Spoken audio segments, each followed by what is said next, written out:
Greetings. I just want to welcome you again to our literature course and tell you how exciting it's been to read all of your posts so far, getting introduced to so many interesting and great and positive folks. And I'm really looking forward to the next upcoming weeks looking at our literature dive, and I hope that you are as excited as I am. I always like to drop in a personal video week to week just to kind of let you know that I'm a real person and that I'm here to help, and that, in these kind of crazy, stressful times, it's important that we stay in touch. So if you are at all confused or not clear on anything in the class or in an assignment, please feel free to give me a holler. That's what I'm here for. And just a couple words about week one, our first assignment, that journal one. You'll choose from one of, I think, 4 readings: white trash primer, everyday use, the working mother, Sestina. And out of those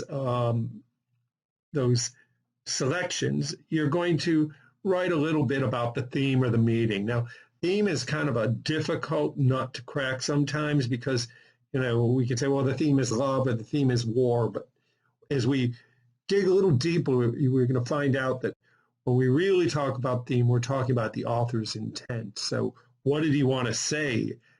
What is it that this woman is saying about white trash primer? What is she saying about growing up poor? What is the point? So we want to look at theme. We want to look at the connection. Have you ever read anything like that? Is there another story about, it wouldn't have to be just about being poor. It could be about someone else who has overcome hardship, right? There's a connection there. Or in terms of everyday use, we may look at a story where heritage and family, struggles have been the theme, kind of. So, depending on how your perspective is on the story. So that's the second part. And then when we talk about examples, it's best to quote directly from the source, right? Quote the text, in specific areas. So you'll do great. I mean, in many ways, when we talk about some of the perspective and looking at the different literature, there's no right or wrong answer, but whatever answer you have, whatever your perspective is, you need to be able to substantiate, prove it by using the text and say, see, here she said this, and it means this, and that's why.